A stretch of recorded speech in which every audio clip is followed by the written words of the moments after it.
හරි සියලුම දරුවන්ට සුබ මොහොතක් ප්‍රාර්ථනා කරනවා. ඉතින් ආදරණීය දුවේ පුතේ ඔන්න අදත් අපි අලුත්ම වීඩියෝ එකකින් ඔයාලා හම්බෙන්න ආවා accounting with nuwan YouTube නාලිකාව හරහා.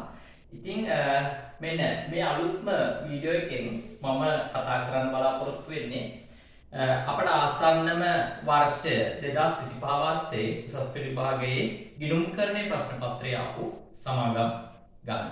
ඉතින් අපි බලමු පුතේ කොහොමද මේ ගාන අපි ප්‍රවේශයක් අරගෙන කොහොමද මුලැමැදාග ගැලපීම් කරගෙන ගාන සාර්ථකව සරලව මේක ලස්සනට අවසන් කරගන්නේ කියලා. ඉතින් ඔයාලා YouTube channel එකට අලුත් කෙනෙක් නම් channel එක subscribe කරන්න. ඒ වගේම තමයි ඔයාගේ වාණිජාංශයෙන් උසස් පෙළ හදාරන යාළුවට මේ වීඩියෝ බලා ගන්න share කරන්න.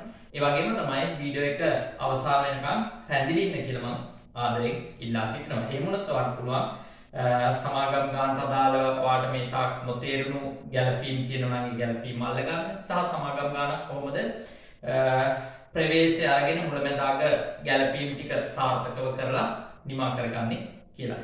ඉතින් දෙවියන්ගේ වැඩි කතා බහ නැතුව අපි ගාන ආරම්භ කරමු.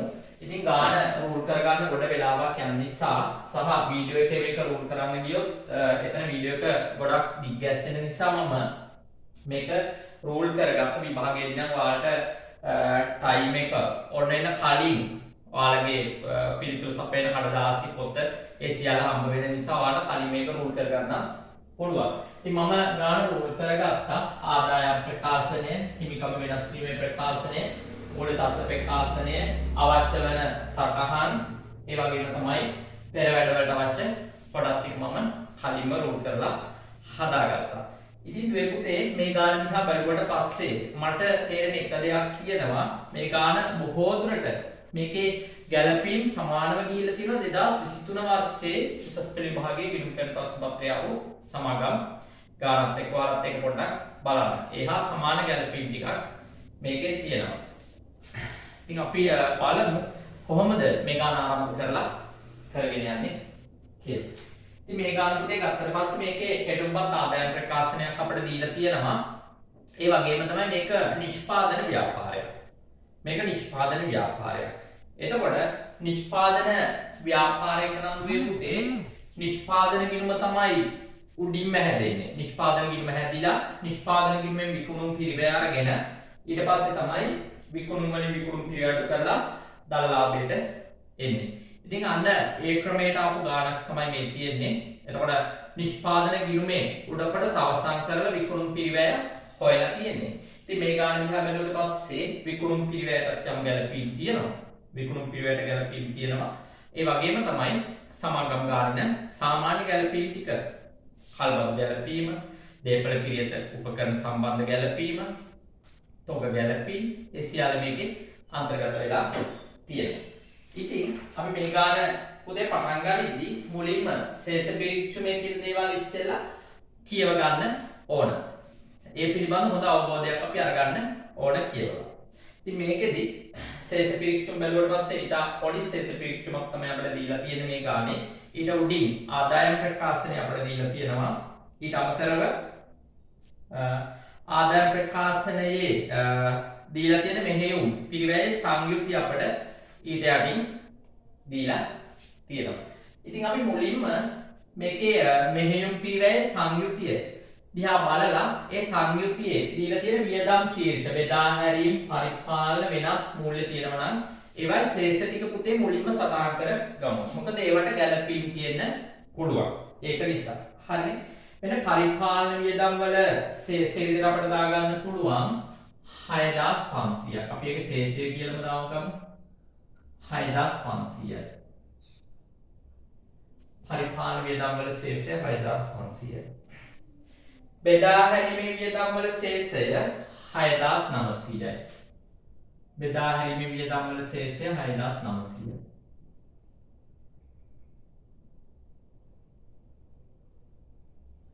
බෙදා හැරීමේ වියදම් වල ශේෂය 6900යි. ඊට අමතරව නිෂ්පාදන පිරියතවල ෂෙයා දීලා තියෙනවා 6000ක්. කාර්යාල උපකරණ ෂෙයා දීලා තියෙනවා 10000ක්. කර්මාන්තශාලා ගොඩනැගිලි කුලිය දීලා තියෙනවා 2000ක්.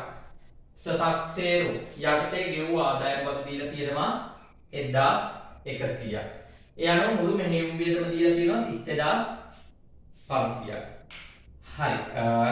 ඒ පළවෙනි ගැළපීමට නැත්නම් පළවෙනි අතිරේක තොරතුරට අදාළව දීලා තියෙන දේවල්. ඉතින් දුවේ පුතේ අන්න එතනින් අපට අරගන්න පුළුවන් දෙයක් විදිහට ගැළපීම් කරද්දී බෙදා හැරීමේ වියදම් වලට දාලා ශේෂය පරිපාලන වියදම් වලට දාලා ශේෂය අපි සටහන් කරගත්තා. හැබැයි එපමණක් නෙමෙයි මෙතන මේ දීලා තියෙන ඒවට තව බරසාර ගැළපීම් තියෙනවා. අපි ඉස්සරහට බලමු කොහොමද වෙන්නේ කියලා. ඉතින් අන්න දෙවනි අතිරේක තොරතුරට ඔයාලා ඇවිල්ලා බලන්න.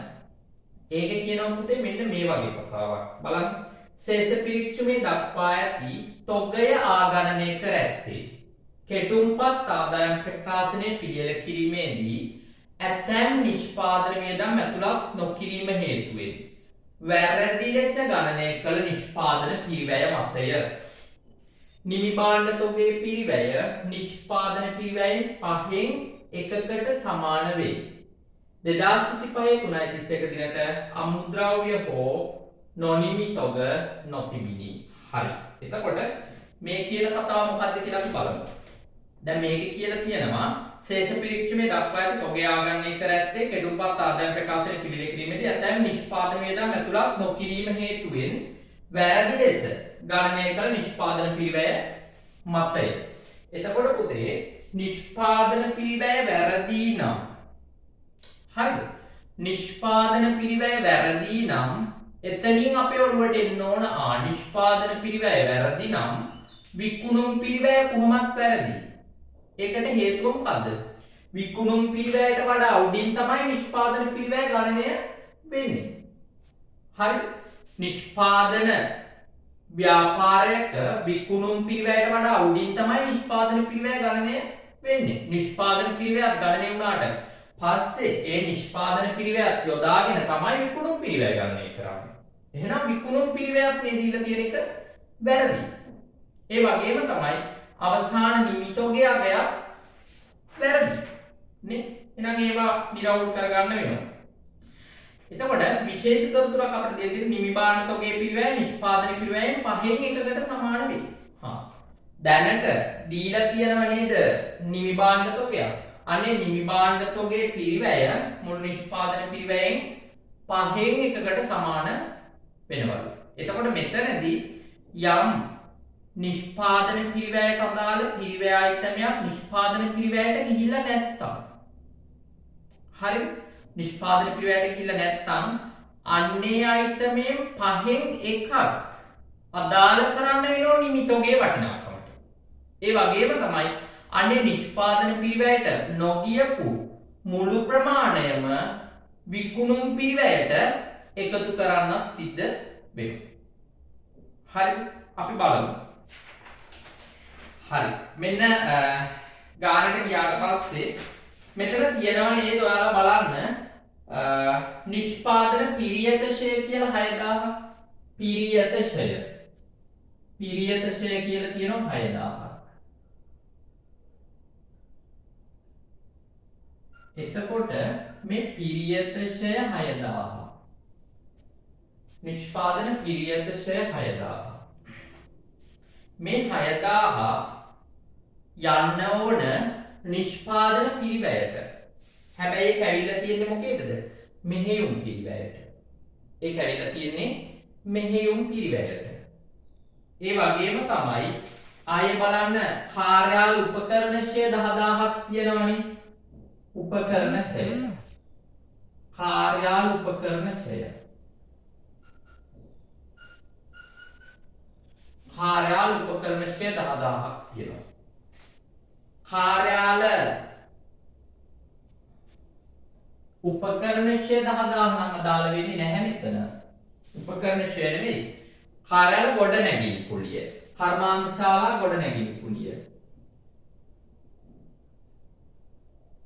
කර්මාන්තශාලා ගොඩනැගිලි කුලිය.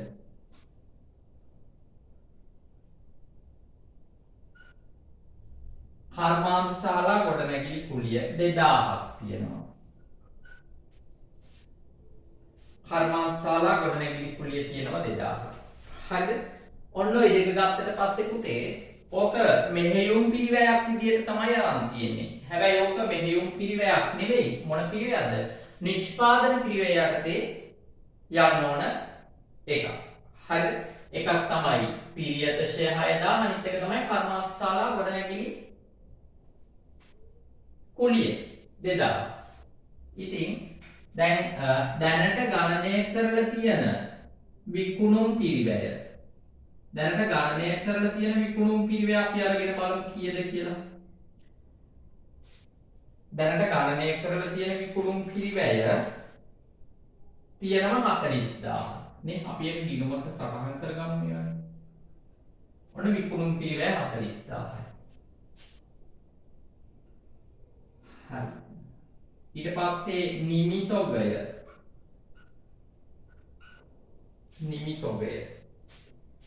ව්‍යාපාරේ අමුද්‍රව්‍ය හෝ නොනිමිතොග නෑ. නිමිතොගයක් කියනවා.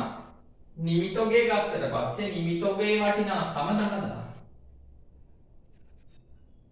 නිමිතොගයේ වටිනාකම 10000. දැන් නිෂ්පාදන පිරිවැය ගණනය කරද්දී මෙන්න මේ 6000යි මේ 2000යි ඇතුළත් වෙලා නැහැ. නිෂ්පාදන පිරිවැය ඇතුළත් වෙලා නැහැ. එහෙනම් ඒක නිෂ්පාදන පිරිවැයට දැන් අපි ඇතුළත් කරන්න ඕන. දැන් නිෂ්පාදන පිරිවැය තියෙන්නේ මොකේ ඇතුළේද? විකුණුම් පිරිවැය ඇතුළේ.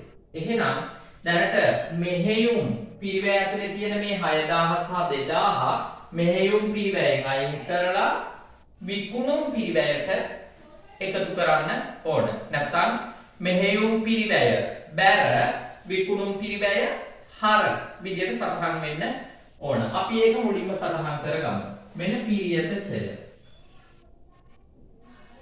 පීරියත ෂය 6000යි. පීරියත ෂය 6000යි. ඒ වගේම තමයි ගොඩනැගිලි කුලී. ගොඩනැගිලි කුලී 2000. අනේ ඒක හරි. මෙහෙයුම් පිරිවැයෙන් අපි අයින් කරගත්තා. දැන් පුතේ තව වැඩක් තියෙනවා අපිට. ඒ මොකද්ද? දැන් අපිට කියනවා නිෂ්පාදන පිරිවැයෙන් පහෙන් එකක් මුළු නිෂ්පාදන පිරිවැයෙන් පහෙන් එකක් නිමිතොගය. එහෙනම් අන්න මුළු නිෂ්පාදන පිරිවැයට මේ 6000යි 2000යි අන්තර්ගත වුණා නම් මේ 6000න් පහෙන් එකක් සහ 2000න් පහෙන් එකක් අනිවාර්යෙන්ම අවසාන නිමිතොගය තුල අන්තර්ගත වෙලා තියෙන්න ඕන. හැබැයි දැන් මේ සිද්ධ වෙච්ච වරද නිසා ඒක අන්තර්ගත වුණේ නැහැනේ. එහෙනම් අන්න ඒක අපි අන්තර්ගත කරන්න ඕනද? එහෙනම් බලන්න 6000ට පහෙන් එකක්. 6000ට පහෙන් එකක් බැලුවොත් මෙතන 6000 පහෙන් බෙදුවම 12යි 1200. 1200. ඒ වගේම තමයි 2000ට පහෙන් එකක් බැලුවොත් කීයද? 400යි. ඔක්කොම කීයක් එනවද? 1600ක්. 1600ක්. එහෙනම් මෙතනදී පුතේ සරලවම කියනවා නම් අවසාන නිමිතොගය 1600කින් අවතක්සේරු වෙලා තියෙන්නේ. අඩුවෙන් සටහන් වෙලා තියෙන්නේ. එහෙනම් ඒක ගැලපීම් කරන්න ඕන අපි. කොහොමද ගැලපීම් කරන්නේ? අවසාන නිමිතොගය හර වෙළඳ ගිණුම බැර. වෙළඳ ගිණුම දැන් හදලා ඉවරයිනේ. එහෙනම් බැර කරන්න වෙන්නේ කොහාටද? විකුණුම් පිරිවැයට. එහෙනම් අන්න අපි විකුණුම් පිරිවැය කියලා නිමිතොගයට 1600ක් හර කරලා ඒක බැර කරන්න නිමිතොග කියලා විකුණුම් පිරිවැය ගිණුමට. නිමිතොග කියලා විකුණුම් පිරිවැය ගිණුමට 1600ක් බැර කරන්න මේ විදියට. අන්න ගැලපීම බොහොම සරලව අවසාන වෙනවා. හරිද? ඒතර ඔයාලා ඕනම වෙලාවක පුතේ ඔළුවට දාගන්න නිෂ්පාදන ව්‍යාපාරයක් වුණොත් නිෂ්පාදන පිරිවැය ගණනය වෙන්නේ උඩින්. නිෂ්පාදන පිරිවැය ගණනය වුණාට පස්සේ තමයි විකුණුම් පිරිවැය ගණනය වෙන්නේ.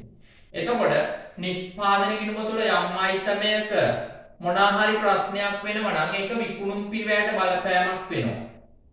ඒ වගේම තමයි නිමිතොගයට බලපෑමක් වෙනවා. එහෙනම් ඒවා විකුණුම් පිරිවැයට නිමිතොගයට ගැලපීම් කරන්න සිද්ධ වෙනවා. හරිනේ හරි. මේක මෙහෙම තියෙන්න දෙමු. අපි ඉස්සරහ ගැලපීම් වලට ගිහිල්ලා බලමු මේ හා සම්බන්ධ තව දේවල් තියනවද කියලා. හරිද? එතකොට මේවෙන් තවම මූල ප්‍රකාශන කට්ටලෙට මම මුකුත් ගත්තේ නැහැ. මොකද තාම අපි ගාන ආරම්භ කළා විතරයිනේ. ඒක නිසා. හරි. එහෙනම් ඊළඟ ගැලපීමට අපි පොඩ්ඩක් ගිහිල්ලා බලමු. හරි. ඒකේ තියෙනවා අධ්‍යක්ෂක ගාස්තු 7500ක් සහ විගණන ගාස්තු 2100ක් 2025 3යි 31 දිනට ගෙවා හෝ ගිණුම්ගත කර නොමැත. අධ්‍යක්ෂක ගාස්තු 7500ක් සහ විගණන ගාස්තු 2100ක්. හරිනේ. හරි. එහෙනම් මේවා උපචිතයි නේ. ගෙවා හෝ ගිණුම්ගත කර නොමැත. නම් අධ්‍යක්ෂක ගාස්තු ගන්න පුතේ පරිපාලන වියදම් වලට අධ්‍යක්ෂක ගාස්තු 7500යි. අධ්‍යක්ෂක ගාස්තු 7500යි. ඒක උපචිතයි ගෙවලා නැහැ. එහෙනම් ඒක දාගන්න ජංගම වගකීම යටතේ උපචිත අධ්‍යක්ෂක ගාස්තු. උපචිත අධ්‍යක්ෂක ගාස්තු 7500යි. උපචිත අධ්‍යක්ෂක ගාස්තු 7500යි. ඒක දාගන්න සටහන් අංක 2 අධ්‍යක්ෂක ගාස්තු. අධ්‍යක්ෂක ගාස්තු. සටහන් අංක 2 නෙමෙයි මේක තමයි සටහන් අංක 1. අධ්‍යක්ෂක ගාස්තු 7500යි. මෙතනදී අර වෙනත් ආදායම් වල අපිට පෙන්වන්න තරම් දෙයක් නැහැ. මොකද වෙනත් ආදායම් වලට ගැළපීම් නැති නිසා වෙනත් ආදායම් වලට මම සටහන් අංකයක් දැම්මේ නැහැ. කෙලිම බදු පෙර ලාභයට තමයි සටහන් අංක 2 දුන්නේ. හරිනේ. හරි. ඔන්න අධ්‍යක්ෂක ගාස්තු ස්ථාන 3කට ගියා. එකක් තමයි සටහන් අංක 1 බදු පෙර ලාභයේ. ඊට අමතරව පරිපාලන වේදම් යටතේ 7500 ගියා. ඒ වගේ තමයි උපචිත අධ්‍යක්ෂක ගාස්තු විදිහට ජංගම වගකීම් යටතේ සටහන් වුණා. ඊට පස්සේ තියෙනවා විගණන ගාස්තු. විගණන ගාස්තු 2100යි. ඒකත් උපචිතයි. විගණන ගාස්තු දාගන්න වෙනත් වියදම් යටතේ විගණන ගාස්තු. විගණන ගාස්තු 2100යි. විගණන ගාස්තු 2100යි. ඒක දාගන්න සටහන් අංක 1 විගණන ගාස්තු. විගණන ගාස්තු 2100යි. ඒකත් උපචිතයි. ඒක නිසා ජංගම වගකීම් යටතේ දාගන්න උපචිත විගණන ගාස්තු. උපචිත විගණන ගාස්තු 2100යි. උපචිත විගණන ගාස්තු 2100යි. හරි. ඔන්න ඒක අපි සටහන් කළා. අවශ්‍ය සියලු ස්ථාන වලට සටහන් කර ගත්තා. ඊට පස්සේ හතරවෙනි අතිරේක තොරතුරට එන්න දේපල පිරිත උපකරණ වලට අදාළ තොරතුරු පහත පරිදි වේ. සියලු දේපල පිරිත සහ උපකරණ ආයතන සරල මාර්ග ක්‍රමයෙන් ෂෙයා කරනු ලබන අතර ඒවා මිලදී ගත් දින සිට භාවිතය සඳහා පැවතුණි. මෙන්න අපිට කියලා තියෙනවා 2025 3.31 දින නිෂ්පාදන පිරියත එහි වෙළඳපොළ වටිනාකම වූ රුපියල් මේක බිඳු 3යින් කරලා දහස් වල පෙරලලා කිව්වොත් රුපියල් 80000කට ප්‍රත්‍යාගණනය කරන ලදී. කෙසේ වුවද ශේෂ පිරික්සමේ දක්වා ඇති ප්‍රත්‍යාගණන අතිරික්තය ගණනය කර ඇත්තේ ප්‍රත්‍යාගණන වටිනාකම සහ නිෂ්පාදන පිරියතේ පිරිවැය යන දෙකෙහි වෙනස පමණක් සැලකිල්ලට ගෙන 2024 4.1 දින මෙම පිරියත අත්පත් කර ගන්නා ලදී. එදින මෙම නිෂ්පාදන පිරියතේ ඵලදායී ජීව කාලය සහ සුම්බුන් අගය පිළිවෙලින් වසර 10ක් සහ රුපියල් 7500ක් ලෙස අස්තමේන්තු කරන ලදී. හරිනේ. අන පිරියතේ සම්බන්ධයෙන් අපිට ලොකු විස්තරයක් විග්‍රහයක් කියලා තියෙනවානේ. හැබැයි මේ පිරියතේ පුතේ ෂෙයා කරලා තියෙනවා නිවැරදිව. ඒ ෂෙයා ටික අපි අරගත්තනේ. පිරියත ෂෙයා ටික අරගත්තේ විකුණුම් පිරිවැයට. විකුණුම් පිරිවැයට අරගන්න හේතුව තමයි පිරියතසේ යන්න ඕන නිෂ්පාදන පිරිවැයට. නමුත් නිෂ්පාදන පිරිවැයට අරගෙන නැති නිසා අපි ඒක විකුණුම් පිරිවැයට ඇතුළත් කරා. හරි. දැන් මෙතන වෙලා තියෙන ප්‍රශ්නේ තමයි දැන් මෙතන ශේෂ පිරික්සුමේ ගත්තට පස්සේ ශේෂ පිරික්සුමේ තියෙනවා ප්‍රත්‍යාගන අතිරික්තයක්. ඒ ප්‍රත්‍යාගන අතිරික්තය ඇවිල්ලා තියෙන්නේ ගිණුම් කාලච්ඡේදයේ අවසාන දිනේ මේ පිරියත ප්‍රත්‍යාගණනය කරලා තියෙනවා. හැබැයි ප්‍රත්‍යාගණනයක් කරද්දී පුතේ ප්‍රත්‍යාගණනය කරන්නේ අපි ප්‍රත්‍යාගණන වටිනාකම සහ අදාළ ප්‍රත්‍යාගණනය කරන වත්කමේ ධාරණාගය සංසන්දනය කරලා. හැබැයි මෙතනදී ප්‍රත්‍යාගණනය සිද්ධ කරලා තියෙන්නේ කොහොමද? මෙතනදී ප්‍රත්‍යාගණනය සිද්ධ කරලා තියෙන්නේ ප්‍රත්‍යාගණනගය සහ වත්කමේ ධාරණාගය නෙමෙයි පිරිවැය සංසන්දනය කරලා. එතකොට ඒක වැරදි. නේ? එතකොට මෙතනදී අපිට මේ වත්කමේ පිරිවැය හොයාගන්න වෙන මුලින්ම. හරි. මේ වත්කමේ පිරිවැය හොයාගන්න වෙන මුලින්ම. පිරිවැය හොයාගත්තට පස්සේ අපිට ඒ ඇසුරින් ඒකේ සමුචිත ෂෙයා ටික අයින් කරලා දාලා ධාරණාගය හොයාගන්න පුළුවන්. අන්න ඊට පස්සේ ධාරණාගයයි ප්‍රත්‍යාගන්න වටිනාකමයි සංසන්දනය කරලා නිවැරදි ප්‍රත්‍යාගන්න ලාභය හෝ අලාභය සොයාගන්න පුළුවන්. හරිනේ? හරි. ඉතින් අපි බලමු කොහොමද මේ වත්කමේ අපි හොයාගන්නේ නිවැරදි පිරිවැය කියලා. හරිද? හරි. එතකොට පිරිවැය හොයාගන්න ක්‍රම කීපයක් තියෙනවා. මම මේ ක්‍රම කීපය ඔයාලට කියලා දෙන්නම්. පළවෙනි ක්‍රමය අපිට පුළුවන් නේද පුතේ? මේ වත්කමේ සුන්බුන් වටිනාකම අපිට දීලා තියෙනවා. ඵලදායි ජීව කාලය අපිට දීලා තියෙනවා. ඒ වගේම තමයි මේ වත්කමේ ෂය ටික අපිට දීලා තියෙනවා. ෂයවල කිසි ප්‍රශ්නයක් නැහැ. ෂයවල වර්ගයක් තියෙනවා කියලා අපිට කියලා නැහැ. එහෙනම් අපි මෙන්න එක ක්‍රමයක් යටතේ හොයමු වත්කමේ පිරිවැය. මෙන්න අපිට පුළුවන් පිරියත ෂය සමානයි පිරිවැය. පිරියතේ පිරිවැය අඩු කිරීම සුන්බුන් අගය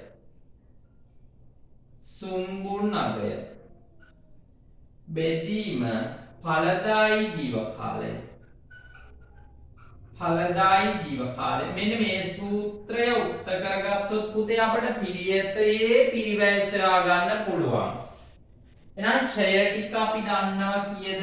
6000යි. පිරියතේ පිරිවැය දන්නේ නැහැ. මම ඒක නිසා ඒකට අන්න x අකුරක් දාගත්තා. සුන්බුන්නගේ අපි දන්නවා කීයද? 7500යි. අන්න ඵලදායි ජීව කාලය කීයද? 10යි. වසර 10යි. හරිනේ? හරි. දැන් මේක හරස් ගුණිතය දාලා ගුණ කරගමු. පොඩි සුළු කිරීම තියෙන්නේ මේවා. හරිද? අන්න එහෙනම් x ඍණ 7500 සමානයි 6000 10න් ගුණ කළාම පුතේ කීයද? 60000යි. හරිද? එහෙනම් දැන් මේ සරල සමීකරණය විසඳ ගන්න. x සමානයි 60000 ඍණ 10000 මේ පැත්තට ආවම ඍණ 7500 මේ පැත්තට ආවම ධන 7500යි. අන්න x කියලා අපි ගත්තේ පිරියතේ පිරිවැයනේ. අන්න පිරියතේ පිරිවැය අපට ආව පුතේ කොච්චරද? 67500ක්. පිරියතේ පිරිවැය අපට ආව 67500ක්. එහෙනම් පිරියතේ ආරම්භක පිරිවැය විදියට තිබිලා තියෙන්නේ කීයද? 67500යි. ඒක ලියා ගන්නකො මෙතනින්. 67500යි. තව ක්‍රමයක් තියෙනවා මේ පිරියතේ පිරිවැය හොයාගන්න. හරිද? තව ක්‍රමයක් තියෙනවා මේ පිරියතේ පිරිවැය හොයාගන්න. ඒකත් මම කියන්නම්. මේක ඔයාලා පොඩි නෝට් එකක් දාගන්න. හරි. අපි බලමු අනිත් ක්‍රමය. පිරියතේ පිරිවැය හොයාගන්න අනිත් ක්‍රමය. අපිට මෙතන කියලා තියෙනව නේද? පිරියතේ පිරිවැයයි ප්‍රත්‍යාගන්නගයයි සංසන්දනය කරලා තමයි ප්‍රත්‍යාගන්න අතිරික්තය අරන් කියන්නේ කියලා. එහෙනම් අපි ඒ අනුව බලමු. මෙන්න ප්‍රත්‍යාගණන ලාභය.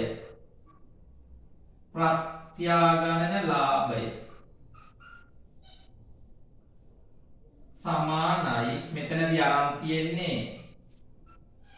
ප්‍රත්‍යාගණනගය අඩු කිරීම පිරියතයේ පිරිවැය. අපි හරියට ගන්න ඕන මොකද්ද? පිරියතයේ ධාරණගයනේ. පිරියතයේ පිරිවැය තමයි අරන් තියෙන්නේ. ප්‍රත්‍යාගණ ලාභය හොයද්දී අපි අරගන්නේ ප්‍රත්‍යාගණ අගයෙන් අඩු කරන මොකද්ද? අදාළ මත්කමේ ධාරණගය. එතකොට තමයි ලාභය බලාගන්න හොයාගන්න පුළුවන්. හරි. එහෙනම් මෙතනදී ලාභයක් අපිට දීලා තියෙනවා ශේෂ පිරික්සුමේ 12500ක. 12500 මෙතනින් දා ගන්නකො ප්‍රත්‍යාගණ ලාභය ගන්න. ප්‍රත්‍යාගණන අගය අපිට දීලා තියෙනවා කීයක්ද? ප්‍රත්‍යාගණනය කරලා තියෙන්නේ කීයටද මේක?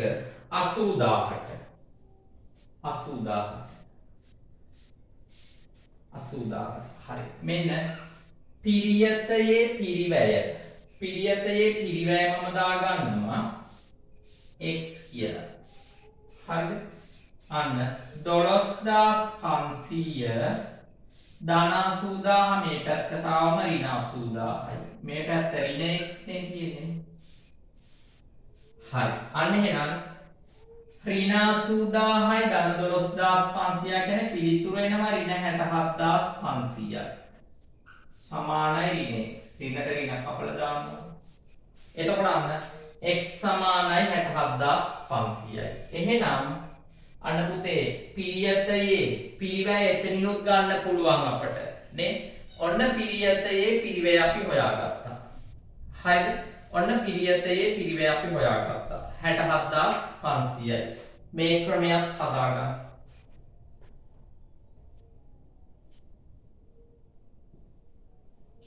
හරි. එහෙනම් ඔන්න අපිට දැන් පුළුවන් මොකද්ද? පිරියතයේ නිවැරදි ප්‍රත්‍යාගණන ලාභය සොයා ගන්න. පිරියත ෂය ටික නිවැරදිව ඇවිල්ලා තියෙනවානේ. ඒකත් ඕන නිවැරදිද කියලා අපිට බලන්න පුළුවන්. 67500 කියන්නේ පිරිවැය. ඒකෙන් අඩු කරන්න සුන් ගුණනගේ 7500යි. ඒක බෙදන්න 10න්. ඒ කියන්නේ 67500න් 7500 කියන්නේ 60000යි. ඒක 10න් බෙදුවා කීයද? 6000. ඒකේ ප්‍රශ්නයක් නැහැනේ. හරිද? ඒකේ ගැටලුවක් නැහැ. හරි. එහෙනම් අන්න දැන් අපිට හොයාගන්න පුළුවන් නිවැරදි ප්‍රත්‍යාගණන ලාභය. නිවැරදි ප්‍රත්‍යාගණන ලාභය. පිරියතේ ආරම්භක ෂේවෙන් කිරීම ශේෂයක් නැහැ. ඒකට හේතුව මේ කරන් කියන්නේ 24 එකනේ. මේ කරන් කියන්නේ 24 එක. ඒක නිසා ආරම්භක ෂේවෙන් කිරීම ශේෂයක් නැහැ. හැබැයි වාර්ෂික තියෙනවනේ. වාර්ෂික ෂේ කොච්චරයිද? 6000යි. වාර්ෂික ෂේ 6000යි. අන්න දැන් අපි බලමු නිවැරදි ප්‍රත්‍යාගණන ලාභය කොච්චරද කියලා. මම ඒකට පොඩි ගිණුමක් පුල් කරලා ඔයාලට පෙන්නන්නම්. මෙන්න පිරියත ගිණුම. නැත්නම් නිෂ්පාදන පිරියත ගිණුම. ඒකේ ආරම්භක ශේෂය 67500යි. ආරම්භක ශේෂය 67500යි. දැන් ප්‍රත්‍යාගණනය කරන්නේ 80000කටනේ.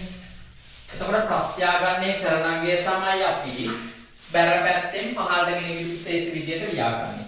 දැන් මේකට අපි මාරු කරන්න ඕන පිරියතයට අදාළ මුළු සමුච්චිත ෂය ටික. මුළු සමුච්චිත ෂය කීයද?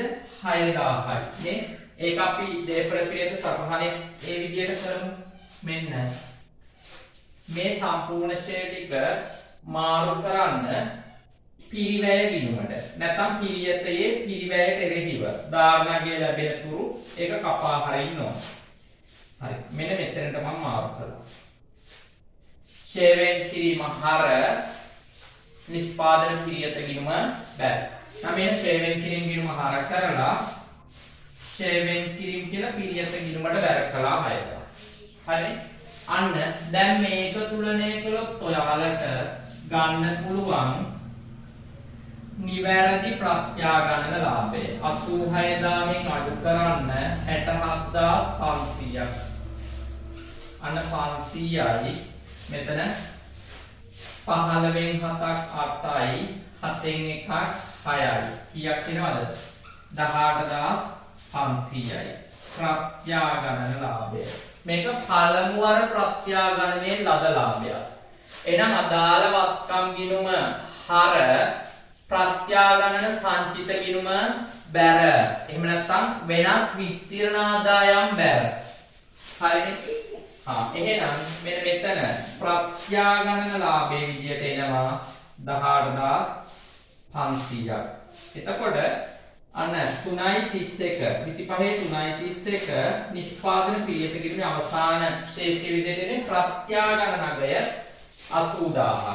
එතකොට ෂෙයා වෙන් කිරීම වල ශේෂයක් ඉතුරු වෙන්නේ නැහැනේ. මේක ගිණුම් කාලච්ඡේදයේ අවසානයේ ප්‍රත්‍යාගණනය කරන නිසා. එහෙනම් අග ශේෂය වෙන්නේ ප්‍රත්‍යාගණන අගය කීයද? 80000 විතරයි.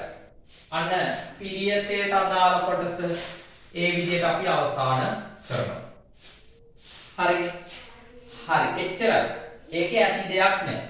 හරිනේ? බොහොම ලේසි. මේක निराවුල්ව කලබලයක් නැතුව තමයි මේක කරන්න වෙන්නේ. හරිනේ? හරි. ඊට පස්සේ අපි යමු කාර්යාල උපකරණ වලට. බලන්න මේ සැරේ මේ ගානේ දේපල පිළිවෙත සටහන පවා බොහොම ලේසියට සරලව තමයි දීලා තියෙන්නේ. ගොඩක් ලොකුවට දීලා නැහැ. දේපල පිළිවෙත වල දෙකයිනේ දීලා තියෙන්නේ. නිෂ්පාදන පිළිවෙතයි කාර්යාල උපකරණයි විතරයි දීලා තියෙන්නේ. හරිනේ? හරි. මෙන්න බලන්න කාර්යාල උපකරණ වලට අදාළ තොරතුරු පහක දැක්වේ. අත්පත් කරගත් දිනය. ඔව්. කාර්යාල උපකරණ අත්පත් කරගත් දිනය තියෙනවා, ජීවය තියෙනවා, ඵලදායී ජීව කාලය තියෙනවා. හරි. අපි බලමු 2024 4.1 30000ක දේපල පිළියෙත උපකරණ වලට අදාළව කාර්යාල උපකරණ අරගෙන තියෙනවා.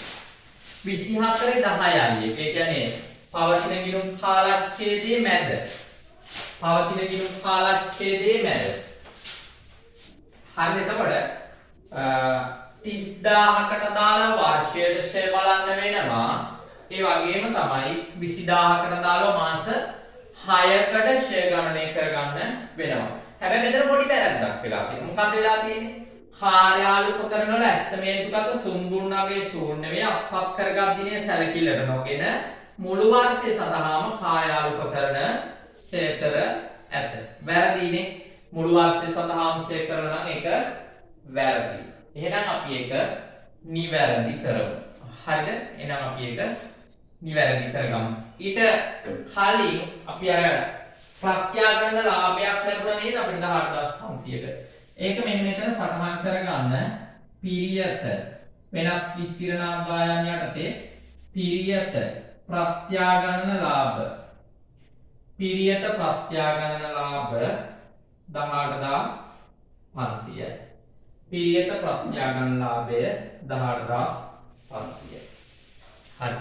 දැන් අපි බලමු කාර්යාල උපකරණ වලට අදාළව. මේ ගිණුම මම අපල දානවා කාර්යාල උපකරණ වලට අදාළව. හරි. කාර්යාල උපකරණ වල නිවැරදි ශේ බලමුකෝ අපි. 30000ට වර්ෂයට නම් ඵලදායී ජීව කාලය 5යි බෙදුවොත් එනවා කියා 10000ක් අවුරුද්දට. හරි. 20000 5න් බෙදලා ගුණ කරන්න 2කින්. නැත්නම් 5න් බෙදලා 1කින් භාගයක් ගන්න.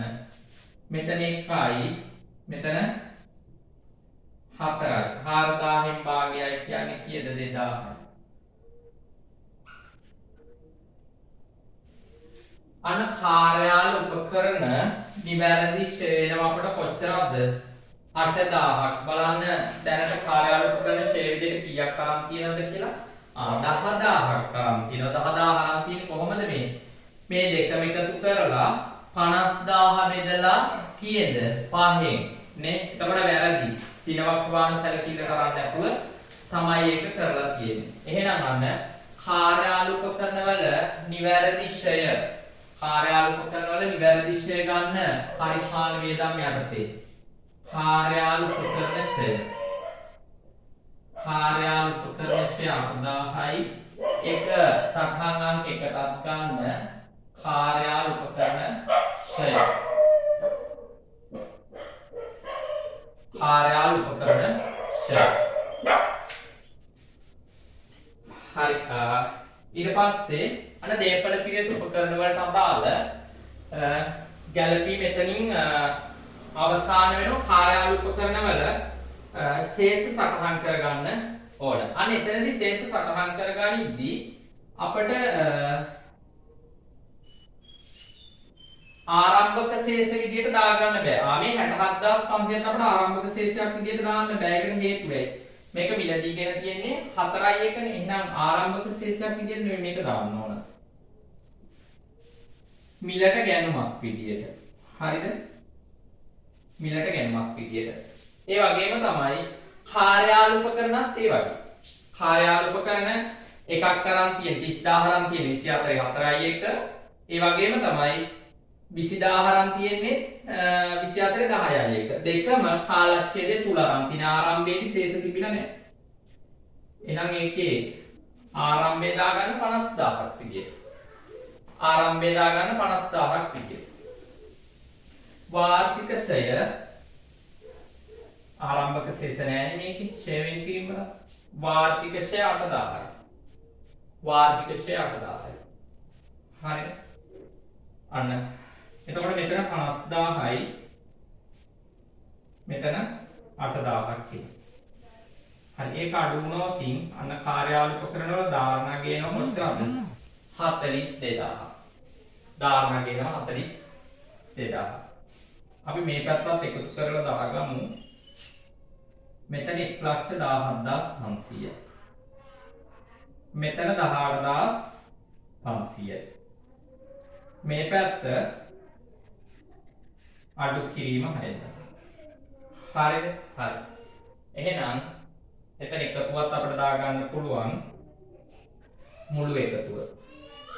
මුළු එකතුව අපිට දාගන්න පුළුවන් මුළු එකතුව කියන්නේ මෙන්න මේ දෙකේ එකතුව. මේ දෙකේ එකතුවනේ මුළු එකතුව විදියට එන්නේ. ඒ කියන්නේ කීයද? 130000. මුළු එකතුව 130000. හරි. හරි ඊට පස්සේ අපි බලමු ෂේ වෙන් කිරීම පැත්ත. මෙතන නෑ මෙතන 14000යි. මේ 6000 අඩු වෙන්න ඕන. මේ 6000ත් අඩු වෙන්න ඕන. ඒ 6000 අඩු වුණාම මෙතන 8000යි අඩු වෙන්නේ. සම්පූර්ණ 8000යි අඩු වෙන්නේ. 8000 අඩු වුණාම 122000. හරි. හරි. 122000. ඔන්න අපිට දැන් දේපල පිළියෙත එක මාර්ක් කරගන්න පුළුවන් මෙතනට 122000.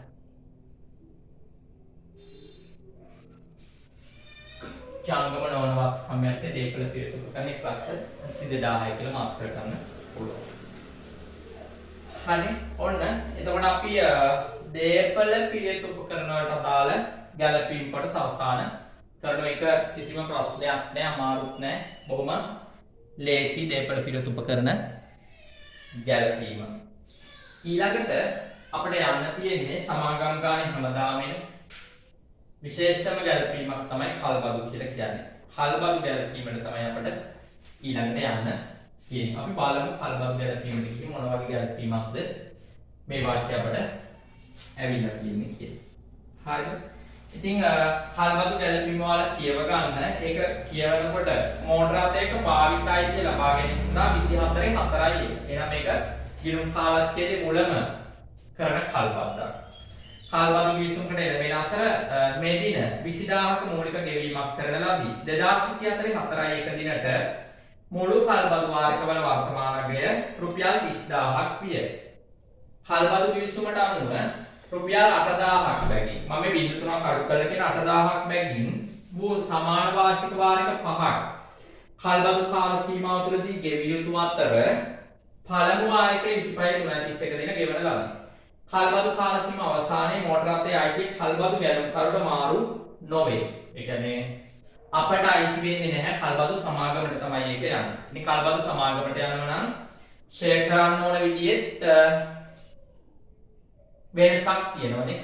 එතකොට ෂෙයා කරන්නේ කල්බදු කාලය සහ ඵලදායී ජීව කාලය කියන දෙකෙන් අඩු වගේට සම. නැත්නම් අඩු වගේ මම තමයි ෂෙයා කරන්නේ. හරි.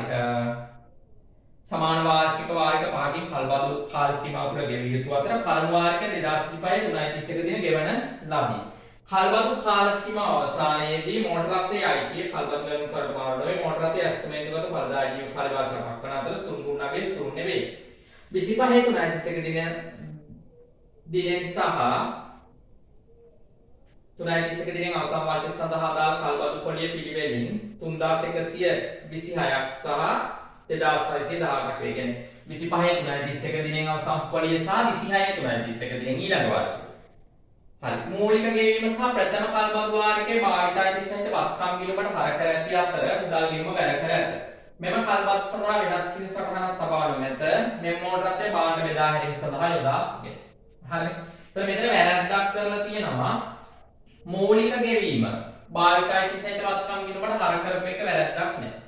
හැබැයි මෙතන වාරිකයේ ගෙවීමත් භාවිතයි සහිත වත්කම් ගිණුමට හර කරලා තියෙනවලු.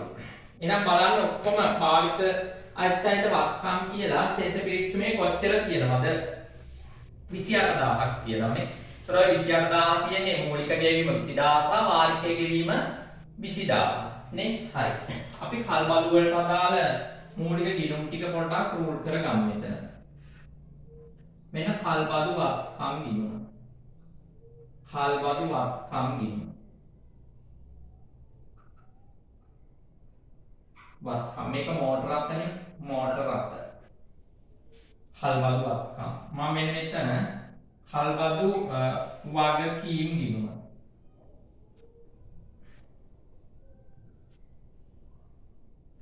කල්බදු වගකීම් ගිණුම රූල් කරනවා. කල්බදු වගකීම්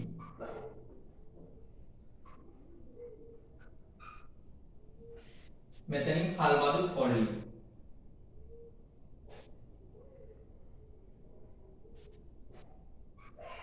කල්බදු පොලි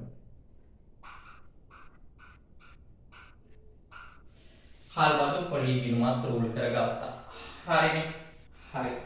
එහෙනම් මෙතන දැනට කල්බදු වත්කම් ගිණුමේ තියෙනව නේද 28000ක්. වත්කම් ගිණුමේ 28000ක් තියෙනවා. ওই 28000 වැරදි. ඔතනින් 8000ක් අයින් වෙන්න ඕන. ඒක වාරිකයේ ගෙවීමනේ. හරි. දැන් අපි ඒක එහෙම තියෙද්දි කල්බදු වාරිකවල වර්තමාන අගය නැත්නම් කල්බදු වගකීම සටහන් කරමු. වගකීම 30000ක් තියෙනවා. ඒක සටහන් කරන 30 සටහන නැත්නම් ජර්නල් සටහන වෙන්නේ කල්බදු වත්කම් ගිණුම හර කල්බදු වගකීම් ගිණුම බැර. අන්න වගකීම් කියලා වත්කම් ගිණුමට 30000ක් හර කරලා ඒක බැර කරන්න වත්කම් නැත්නම් කල්බදු වත්කම් කියලා වගකීම් ගිණුමට අන්න 30000 බැර කරලා. හරි. දැන් ඊළඟට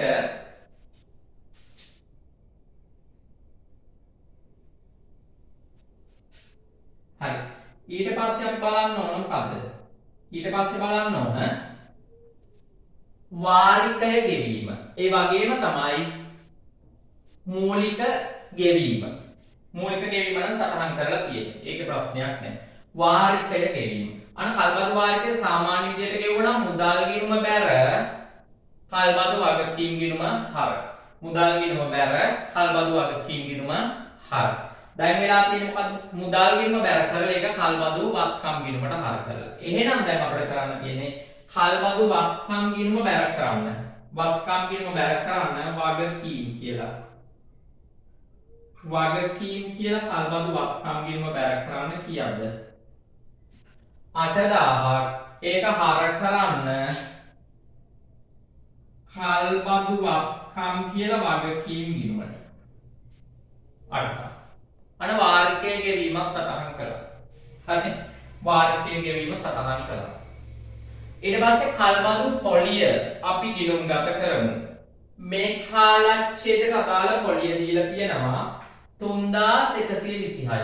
ඒක කල්බදු පොලි ගිණුම හර කල්බදු වගකීම් ගිණුම බැර. අන පොලි ගිණුම හර කරන්න වගකීම් කියලා පොලි ගිණුම හර කරන්න වගකීම් කියලා 3126ක්. 3126ක්. ඒක බැර කරන්න කල්බදු වගකීම් ගිණුමට පොලි කියලා 3126 3126 හරි 3126 හරි ඒ පොලිය එහෙම මාරු කරන ලාභ ගිණුම නැත්නම් ආදායම් ප්‍රකාශයට 3126 3126 අනේක සටහන් කරගන්න මූල්‍ය වියදම් යටතේ කල්බදු පොලි 3126 කල්බදු පොලිය 3126 හරි දැන් ඔන්න කල්බදු ගැලපීම අවසానයි දැන් අපිට පොඩි වැඩක් තියෙනවා මෙතන කරන්න ඒ මොකද්ද කල්බදු වගකීම් ගිණුම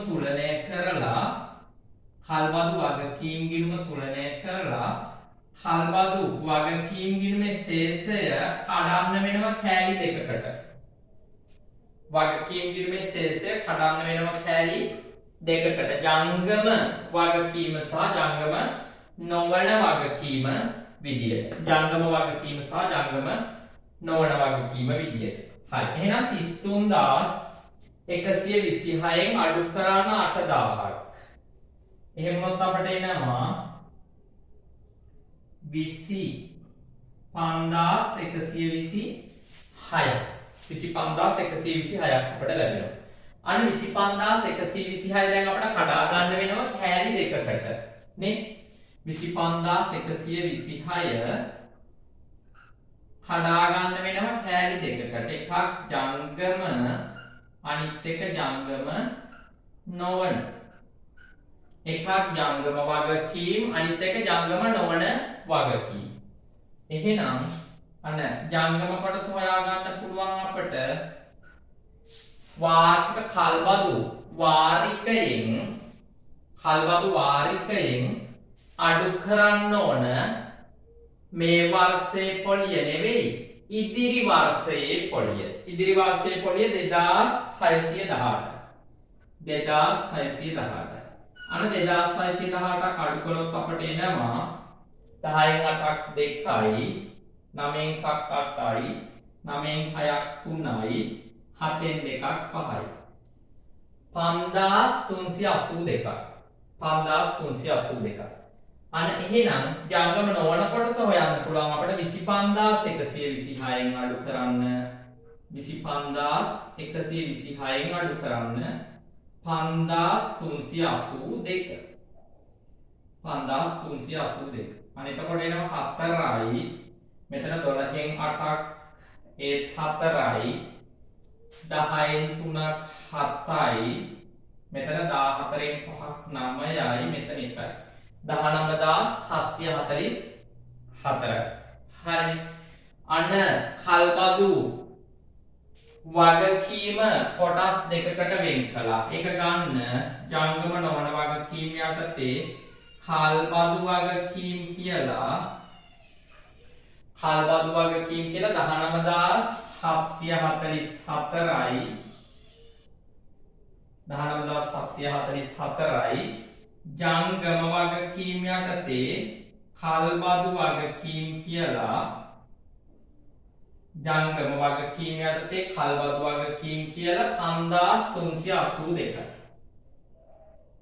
5382 හරි නැවතත් කල්බදු ගැලපීම පොඩ්ඩක් බලලා ඒක සටහන් කරගන්න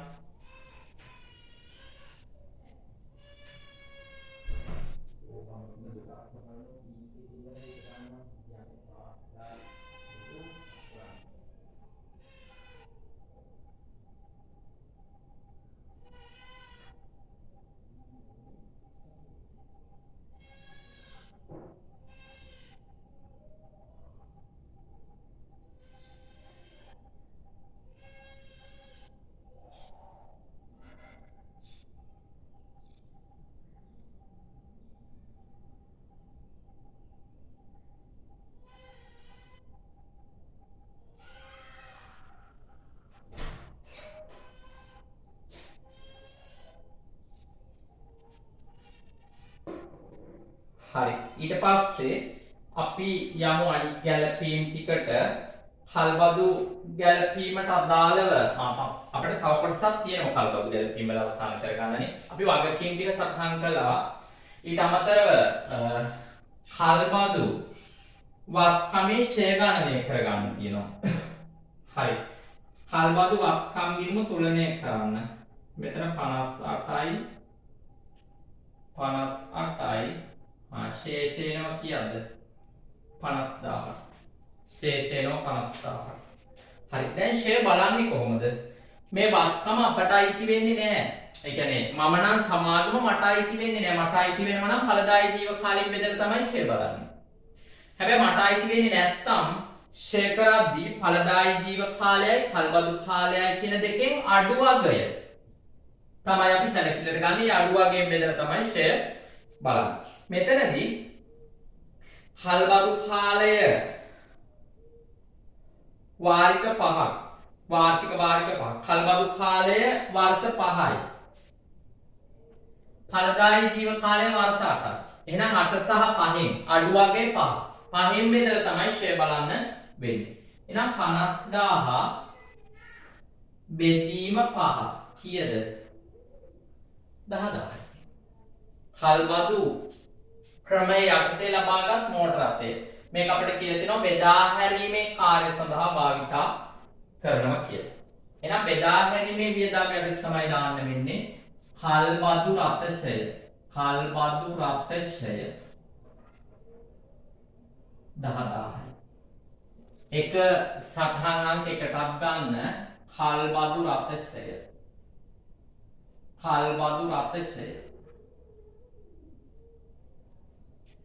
කල්බදු රථය 10000යි.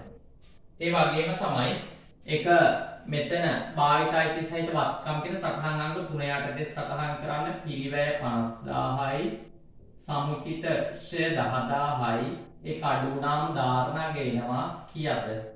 40000. එක ජංගම නොවන වත්කම් යටතේ භාවිතයිතිය සහිත වත්කම් වල සටහන් කරගන්න 40000. හරි. අන්න කල්බදු ගැලපීම සම්පූර්ණයෙන්ම අවසන් කරගන්න. ඉතින් මීට පෙර වර්ෂය ගත්තත් ඊට කලින් වර්ෂය ගත්තත් ඒ හැම වර්ෂයකටම වඩා ලේසි කල්බදු ගැලපීමක් තමයි මේ වර්ෂයේ ඇවිල්ලා තියෙන්නේ. කිසිම ගැටලුවක් නැහැ. සාමාන්‍ය කල්බදු ගැලපීමක් ඇවිල්ලා තියෙන්නේ. හරි. හරි. ඊට පස්සේ අපි යනවා 6 වෙනි අතිරේක තොරතුරට. 2025 3.31 දිනට ගෙවිය යුතු ආදායම් බදු 550ක් ලෙස ඇස්තමේන්තු කර ඇත. උපජීවිත ආදායම් බද්ද. හරිද? අපි බලමු අපට අර මෙහෙයුම් පිරිවැය ටික බැලුවට පස්සේ මෙහෙයුම් පිරිවැය ටිකේ තියෙන මොකද? සතක්සේරු ක්‍රමය යටතේ ගෙවුව ආදායම් බදු කියලා කොච්චරද? 1100ක් නේ? හරි. ඒ කියන්නේ අස්තමේන්තු ගත කරලා ගෙවපු ආදායම් බදු. මම කල්බදු ගැලපීම අයින් කරගන්න ඔයාලා මේක සටහන් කරගන්න ඇති කියලා හිතනවා. හරි.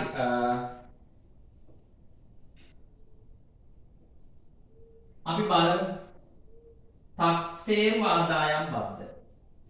කාලච්ඡේදක දාලා තක්සේරු ආදායම් බද්ද. කියනම කොච්චරද? 1100ක්.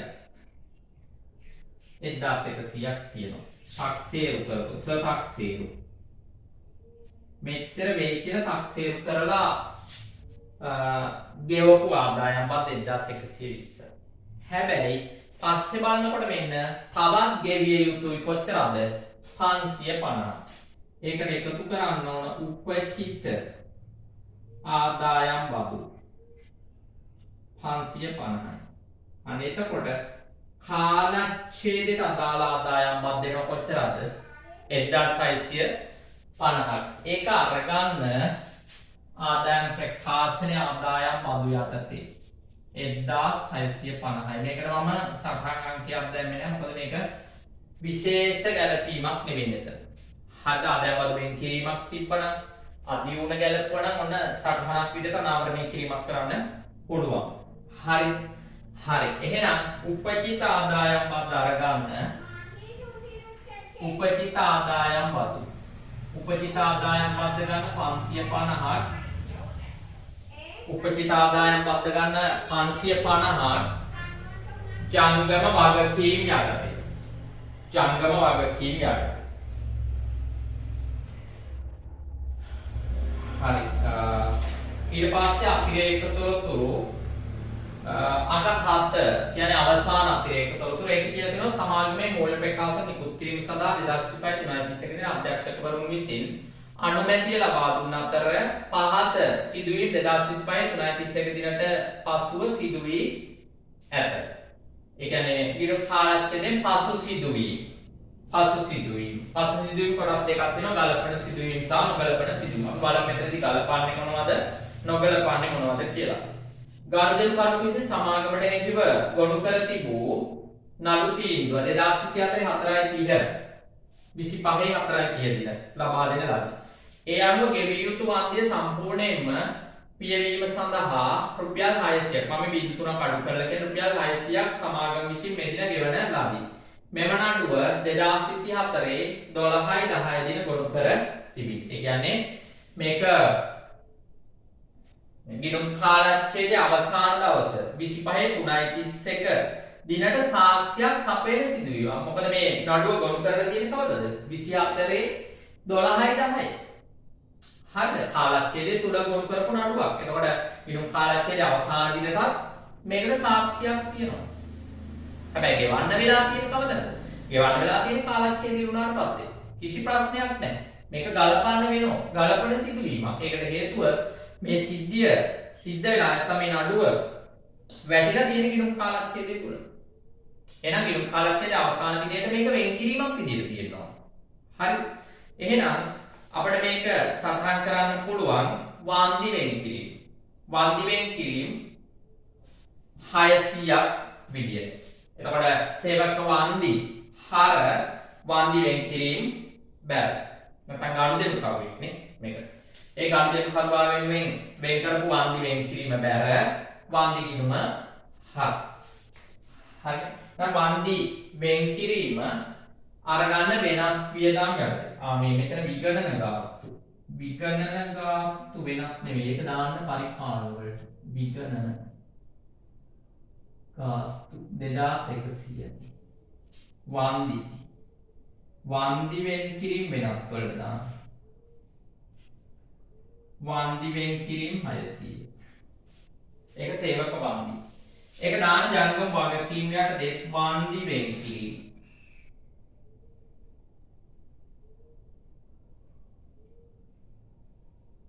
වන්දි වෙන් කිරීම 600යි.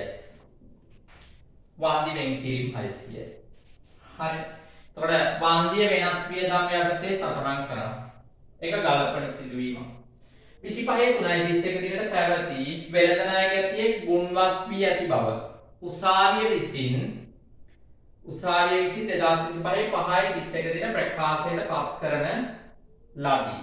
ශේෂ පිරික්සමේ දක්වා ඇති වෙළඳ ලැබිය යුතු දෑ තුල මෙම ණයගැතියන්ගෙන් ලැබිය යුතු 3500ක් ඇතුළත් විය සිහි කැඳවීම් කිහිපයක් සිදු කිරීමෙන් පසුව සමාගමට මෙම ණයගැතියාගෙන් රුපියල් 1200ක් පමණක් 2025/5/1 දින ලබාගත හැකි විය.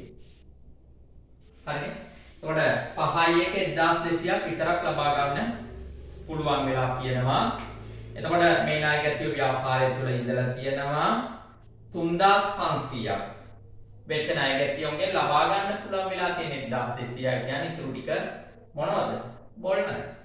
හරිද? එහෙනම් 3500න් 1200ක් අඩු කළාම 2300ක් යනවා මොන විදියටද? බොල් ණය විදියට. බොල් ණය 2300යි එක දාගන්න බෙදා හැරීමෙන් වියදම් යටතේ බොල් ණය.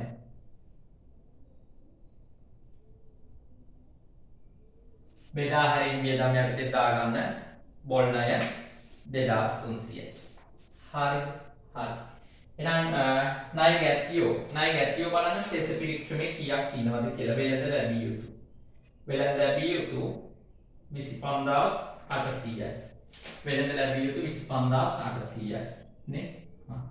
එහෙනම් අන්න වෙළඳ ලැබිය යුතු ද 25800න් අඩු කරන්න කීයද? 2300ක්.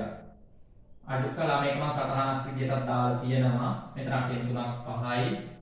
5න් 2ක් 3යි. මෙතන 2යි. එනම නායකත්වයන්ගේ ශුද්ධාගය කොතරම්ද? 23500. නායකත්වයන්ගේ ශුද්ධාගය අපිට ලැබෙනවා 23500. හරි. ඔන්නේ ගැලපීමක් අවසන්. ඊට පස්සේ 25 5යි 20 දින සාමාන්‍ය කොටස් හිමියන් සඳහා 500ක අවසාන ලාභාංශයක් අධ්‍යක්ෂකවරුන් යෝජනා කර ඇත. ඒ කියන්නේ යෝජිත ලාභාංශය. යෝජිත ලාභාංශ අපි ගැලපීමක් කරන්නේ නැහැ. ඒක සටහනක් විදියට අනාවරණය කිරීමක් කරනවා. නැත්නම් සටහනක් මගින් අනාවරණය කිරීමක් කරනවා. අපි දැනට සටහන් අංක ගිහිල්ලා තියෙනවා 5ක්. එහෙනම් අපි මේ හරියෙන් තව සටහන් අංකයක් දාලා ලියමු. සටහන් අංක 6. සටහන් අංක 6 අපිට ලියන්න පුළුවන් 25 5යි 25. සාමාන්‍ය කොටස් හිමියන් සඳහා රුපියල් 500ක අවසාන ලාභාංශය. සාමාන්‍ය කොටස් හිමියන් සඳහා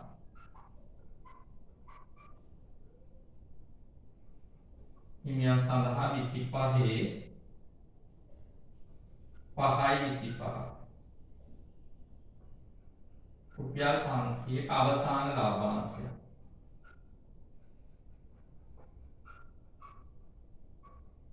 ලාභාංශයක් යෝජනා කර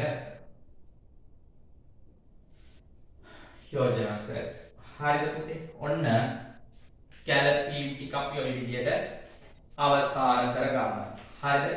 ගැලපීම් ටික අපි ওই විදිහට අවසන් කර ගන්නවා. අපි ඉස්සරහට ගිහිල්ලා බලමු ශේෂ පිරික්සුමට. ඊළඟට ශේෂ පිරික්සුම පැත්තෙන් අපිට මොනවද ගන්න තියෙන්නේ කියලා. හරි. අපි දැන් මේ ආදායම් ප්‍රකාශනය අපිට දීලා තිබිච්චයි කොටස් ගත්තට පස්සේ ශතක්ෂේරු ආදායම් බද්ද ගත්තා. කර්මාන්ත ශාලා ගොඩනැගිලි කුලිය අපට ආය ගන්න අවශ්‍ය වෙන්නේ නැහැ. ඒක විකුණුම් පිරිවැය තුල අන්තර්ගත වෙනවා. හරිද? අනේ ගොඩනැගිලි කුලිය කියන එක මෙතන සටහන් අංක 1 පුතේ සටහන් කරගන්න ගොඩනැගිලි කුලිය. ගොඩනැගිලි කුලිය 2000 ඒ වගේම තමයි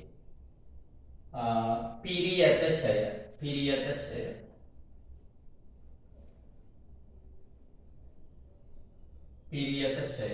6000යි. කල්බදු පොලිය ගත්තේ නැහැ නේද? අපි ඒකත් ගන්න. කල්බදු පොලිය කීයක් තිබුණද? 3126යි. 3126යි කල්බදු පොලියක් ගන්න එතනට.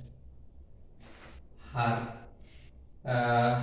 එතනින් ආවට පස්සේ හරි කාර්යාල උපකරණ ෂෙඩ් අපි නිවැරදි කරලා අරගත්තා. ඒක 8000යි. හරි. ඊට පස්සේ නිෂ්පාදන පිරියත ෂෙඩ් ගත්තා. බෙදාහැරීම් පිරිවැය 6900 අපි සටහන් කරගෙන තියෙන්නේ. පරිපාලන වියදම් නැත්නම් පරිපාලන පිරිවැය ටික 6500 සටහන් කරගෙන තියෙන්නේ. ඊට පස්සේ ශේෂ පිරික්සුමට යන්නේ ගෙව් අතුරු ලාභාංශ 1200යි. ඒක හිමිකම වෙනස් වීමේ ප්‍රකාශනයේ ලියාගන්න ගෙව් ලාභාංශ 1200යි. ඒක රඳවාගත් ඉපයුමෙන් අඩු කිරීමක් විදියට සහ මුළු එකතුවෙන් අඩු කිරීමක් විදියට සටහන් කරගන්න. හරිද? ප්‍රත්‍යාගන අතිරික්තය අපි නිවැරදි කරලා අරගත්තා. බදුපසු ලාභය 24000ක් දීලා තියෙනවා. මේ 24000 දීලා තියෙන්නේ මේ අර ආදායම් ප්‍රකාශනයේ දීලා තියෙන 24000 එක නිවැරදි එකක් නෙවෙයි. ඒක සංශෝධනයේ වීයුසු එකක්. ඒක ගන්න අවශ්‍ය නැහැ. ඒක අපි මෙතන නිවැරදි කරලා අරගන්නවා. හරිනේ? ප්‍රකාශිත ප්‍රාග්ධනයේ සාමාන්‍ය කොටස් 125000යි. කොටස් ප්‍රාග්ධනයේට මුකුත් ගැලපීම් තිබුණේ ආරම්භක ශේෂය විදිහට දාගන්න 125000ක්. ආරම්භක ශේෂය විදිහට 125000ක් දාගන්න ඔයාලා. හරිනේ? වෙළඳ ගෙවිය යුතු 20000යි. ඒ කියන්නේ ණය හිමියෝ ජංගම වක්කීම් වල උඩින්ම දාගන්න වෙළඳ ගෙවිය යුතු. වෙළඳ ගෙවිය යුතු 20000යි. වෙළඳ ගෙවිය යුතු 20000 වෙළඳ ලැබිය යුතු අපි අරගත්තා මුදල් 2500යි මුදල් 2500යි එක අරගන්න ජංගම කම්බල යටින්ම මුදල් 2500යි මුදල් 2500යි හරි ඊට පස්සේ තොගය නිමි තොගය නිමි තොගය අපි මෙතන රූල් කරපු එක තියෙනවා ඒක තුලනය කරන්න නිමි තොගය එනවා කොච්චරද 11600ක් නේ නිමි තොගය 11600යි අන්න තොගය 11600යි තොගයට මම සටහන් අංකයක් දාලා තියෙනවා ඔය එතන අපි සටහන් කරලා තියමු නිමි තොගයට එකතු වුණා 1600ක් ඒ අනුව නිමි තොගය 11600යි එහෙම උනේ නිමි තොගය අවතක්සේරු වෙලා තිබුණා නිෂ්පාදන පිරිවැයට කර්මාන්ත ශාලා ගොඩනැගිලි කුලිය 2000ක් සහ පිරියදශය එකතු වෙච්ච නැති නිසා ඒ කියන්නේ පහෙන් එක බැගින් අවතක්සේරු වෙලා තිබුණා ඒක ප්‍රතිශතයක් විදිහට කිව්වොත් 120 බැගින් අවතක්සේරු වෙලා තිබුණා ඒ කියන්නේ පිරියදශය වලින් 120ක් නිමි තොගයට ගිහිල්ලා නැහැ ගොඩනැගිලි කුලිය වලින් 120ක් නිමි තොගයේ පිරිවැයට අතුලත් වෙලා තිබ්බේ නැහැ ඒක අපි අතුලත් කළා එතකොට මේවා පිරියදශය ගොඩනැගිලි කුලිය පුතේ ආයේ මෙන්න මේ බෙදා හැරීම් පරිපාලන වෙනස් මූල්‍ය කියන කිසි එකකට අයත් වෙන්නේ නැහැ. ඒකට හේතුව ඒක විකුණුම් පිරිවැය තුළ අන්තර්ගත වන නිසා. හරිද? හරි. භාවිතයි සහිත වත්කම් ගත්තා, කාර්යාල උපකරණ අරගත්තා, නිෂ්පාදන පිරියද ගත්තා, කාර්යාල උපකරණ පිරිවැය ඒක අරගත්තා. නිෂ්පාදන ප්‍රක්‍රියා ප්‍රත්‍යාගන නම් ඒකත් අපිට දීලා තියෙනවා. ඒකත් අපි අරගත්තා. හරිද? හරි බදු පසුලාභයේ 27000 මෙහිම වියදම් මම යන්නේ ආදායම් ප්‍රකාශනයේ කොටස වෙනත් ආදායම් 4500යි. අනේක අරගන්න මෙතන ආදායම් ප්‍රකාශනයේ වෙනත් ආදායම් 4500යි. හරි දල ලාභය හරි ඒක දැන් අපි කතා කරමු. විකුණුම් පිරිවැය. අනේ විකුණුම් පිරිවැය ඉඳලා කරලා අරගන්න මෙතනින්. මෙතන 48000යි 48000යි 48000න් 1600ක් ගියොත් 46400යි 46400යි විකුණුම් පිරිවැය 46400යි විකුණුම් අයමාරයේ වෙනසක් වුණේ 92000යි විකුණුම් අයමාරයේ වෙනසක් වුණේ නැහැ 92000යි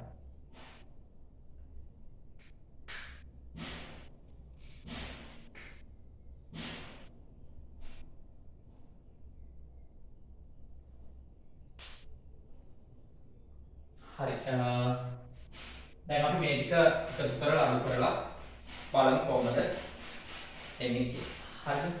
මෙතන බලමු අපි මෙතන 600යි මෙතන 11න් 6ක් 5යි 8න් 4ක් 4යි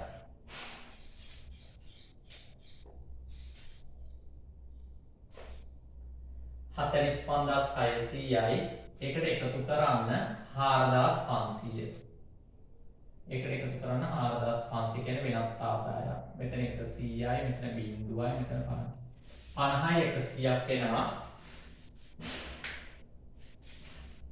දල ලාභයට වෙනත් ආදායම් එකතු වුණාට පස්සේ ඊට පස්සේ වියදම් ටික අපි අරගන්න ඕන වියදම් ටික බලන්න එකතු කරලා කීයක් එනවද කියලා මුළු වියදම්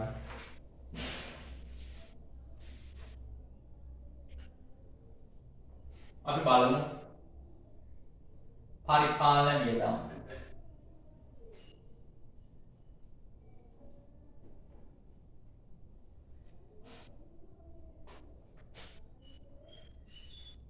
පරිපාලන වියදම් වල ශේෂය 6500යි ඒ වගේම තමයි 7500ක් තියෙනවා අධ්‍යක්ෂක ගාස්තු කාර්යාල උපකරණ ක්ෂය 8000ක් තියෙනවා.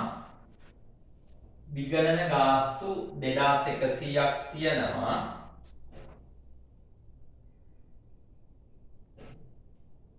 ඊට අමතරව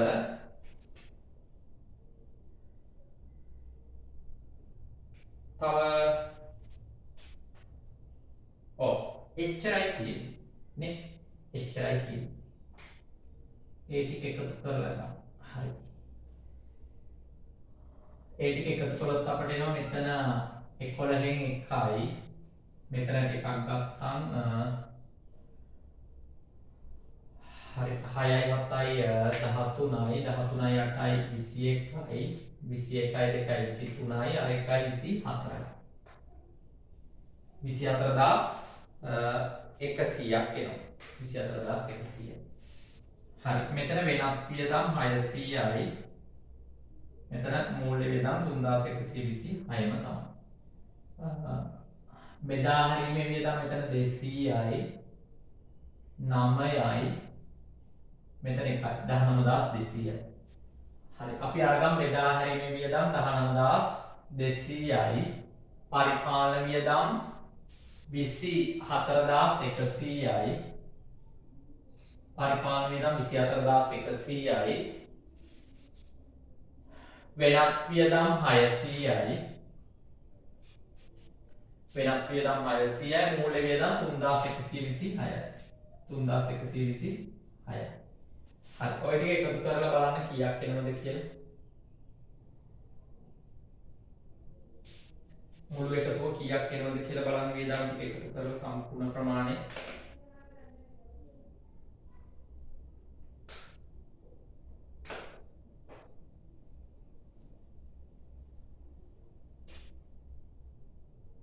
දහනමයයි 200යි 24යි 100යි මෙතන 300යි 13න් 3යි මෙතන 4යි 43යි 300යි ඒකට 3726යි 3726යි මෙතන 26යි මෙතන බිංදුවයි මෙතන 7යි මෙතන 4යි 47026ක් කියලා. 47026ක් කියලා. 47026යි. හරි. 50100න් ඔයාලා අඩු කරන්න 47026යි. 50100න් 47026යි. 50100න් 47026යි. 74යි මෙතන බිංදුවයි මෙතන 3යි 3074යි 3074යි බදු පෙරලාභය. ඒකෙන් අඩු කරන්නයි 1650ක්. මෙතන 4යි මෙතන 2යි මෙතන 10න් 6ක් 4යි මෙතන 1424යි. කාලච්ඡේදයේ ලාභය 1424යි. ඒකට ප්‍රත්‍යාගන පිළියෙත ප්‍රත්‍යාගන ලාභයත් එකතු කරාම මුළු විස්තීර්ණ ආදාය වෙනවා 19924ක්. 19924ක්. 19924ක්. හරි ඊට පස්සේ ඒක අරගන්න හිමිකම් වෙනස් වීමේ ප්‍රකාශනය. මුළු විස්තීර්ණ ආදායම කාලච්ඡේදයේ ලාභය ප්‍රත්‍යාගන සංචිතයට දාන්න ප්‍රත්‍යාගන ලාභය 18500 රඳවාගත් පිපියුමට දාන්න කාලච්ඡේදයේ ලාභය 1424 දෙකේම එකතුව දාන්න 19924 දෙකේම එකතුව දාන 19924. මේකේ රඳවාගත් පිපියුමේම ආරම්භක ශේෂ නැහැ. හරි යන්න. එහෙනම් හිමිකම වෙනස් වීමේ ප්‍රකාශනයේ මුළු එකතුව ගන්න 125000යි කොටස් ප්‍රාග්ධනය ප්‍රත්‍යාගන සංචිතය 18500යි. ඒ වගේම තමයි රඳවාගත් පිපියුමේදී 224යි. 1424න් 1200ක් ලාභාංශයට යොමු. හරි. එතකොට එහෙනම් අන්න මේ ටික අපිට ගන්න පුළුවන් මුළු එකතුව විදියට 1200ක් අඩු වුණාම 18724. 18724. හරි. ඒ ටික අරගන්න මූල තත්ත්ව ප්‍රකාශනයේට සාමාන්‍ය කොටස් ප්‍රකාශිත ප්‍රාග්ධනය සාමාන්‍ය කොටස් ප්‍රකාශිත ප්‍රාග්ධනය 1,25,000යි. සංචිත විදියට තියෙනවා ප්‍රත්‍යාගණන සංචිත 18500යි රඳපාගත් ඉපයුම 224යි 18724 හරි එච්චරයි නේද තියෙන්නේ. හරි දැන් බලමු ගාන සමාන වෙනවද කියලානේ. මුළු වත්කම් වලට මුළු හිමිකම් දන් වගකීම් සමාන වෙනවද? අපිට සතුට වැඩි වෙනම අවස්ථාවනේ. බලමු වැඩේ හරියයිද කියලානේ. හරියන්න ඕන. හරිද? හරි. එකතු කරලා බලන්න.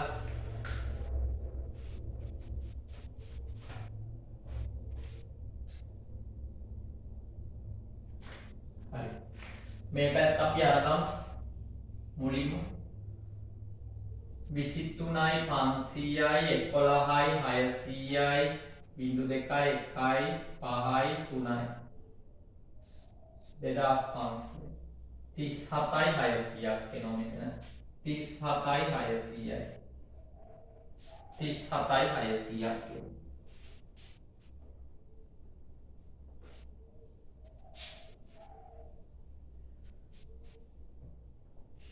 හරි 1.62ක නැත්නම් 1,62,000ක 37යි 600 එකතු කරලා මෙතන 600යි මෙතන 9යි මෙතන 9යි ඒ පැත්තේ එනවා 1,99,600ක් 1,99,600ක් බලමු එහා පැත්ත 27,500යි 27,500යි මෙතන 2100යි කියන්නේ 5,300 7,482යි. මෙතන 2යි 8යි 9යි 14න් 4යි 5යි.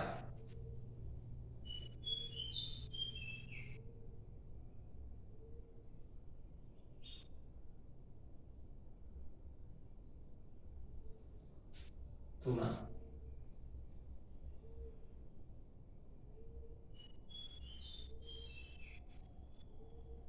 මෙතන 1150. මෙතන 2යි 13න් 3යි. මෙතන 11න් 1යි. මෙතන 6යි. මෙතන 3යි. 36132යි. 36132යි. හරි දැන් ඒ ටික එකතු කරගමු.